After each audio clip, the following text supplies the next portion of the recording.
There was an artwork made a few years back by the German artist Joseph Beuys called, I think it was called something like 10,000 Oaks. And it consisted of, as the name suggests, 10,000 oak trees planted across Germany with, I think, large, maybe basalt or granite rocks near their base. In fact, I don't think it was completed in his lifetime. I think his son completed it after he died. But one of the reasons why, at least he claimed that he was making that work, was, he said, to reclaim the oak as a symbol, because he felt it had been damaged or contaminated or kind of overrun, really, by its use by the Nazi Party in Germany during the 30s and 40s. It was one of their symbols. And he said, you know, obviously the oak tree and the oak leaf has a much, much longer history than its used by the Nazis.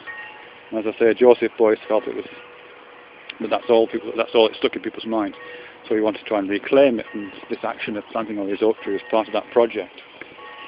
I mean, the other great symbol that the Nazis appropriated was the swastika, of course, which goes back thousands of years, as far as I'm aware, and certainly appears in a number of different cultures as a symbol. That's, I think, I suspect would be much harder to kind of reappropriate back into the mainstream, or to detach from its Nazi associations. I know there's been attempts to do that. I'm reminded of an album cover by the experimental rock band The Residents a few years back, which had just dozens of swastikas all over the cover. They weren't really criticised for it, because people could see what they were up to, but it wasn't really an attempt at recuperation of a symbol. It was something else going on there, really. And I think it'll be quite a long time, I suspect, before it becomes okay to have swastika tattoos or whatever. But the reason why I'm talking about this is I think in some ways the cross symbol generally has been significantly damaged, particularly the cross that's used by the Christians, the cross with the long spar at the bottom. I don't know if the cross as a symbol was around prior to Christianity, but certainly crosses more generally were. But now I would feel very reluctant to wear a cross. In fact, it's or certainly have a cross tattoo or anything like that. I just wouldn't do it, because it just nails you down as a Christian, for one thing, and also because it's completely associated with the horrific instrument of torture that it was in that particular period. Obviously Jesus wasn't the only person who was tortured and killed on the cross. If indeed he was, thousands of people were. So it is slightly odd that it is being used as a symbol now. It's rather like using a sort of waterboarding table as a symbol. I can't imagine that, but who knows. But the cross itself as a symbol, I think, could really do with being recuperated and taken back from its uses by Christians and by its association with 2,000-year-old torture techniques. I know there are ways of reading the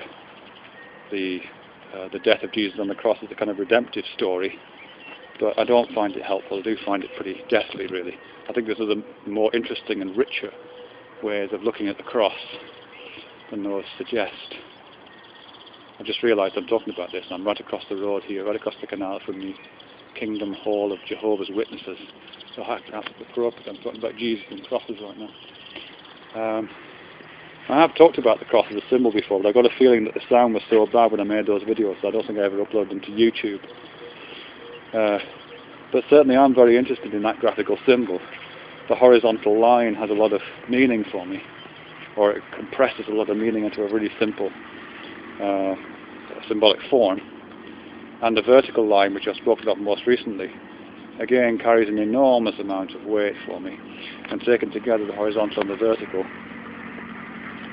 as I said,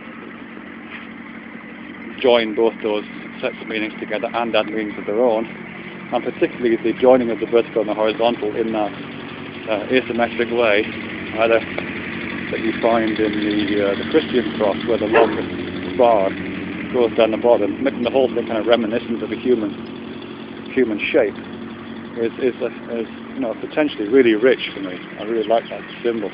I just think it's a shame which associates almost entirely with Christianity. Maybe I'll find time to talk about the horizontal line as a significant cue for all sorts of ideas, and the vertical line is a cue for different ideas, and the coming together of those two lines as being kind of the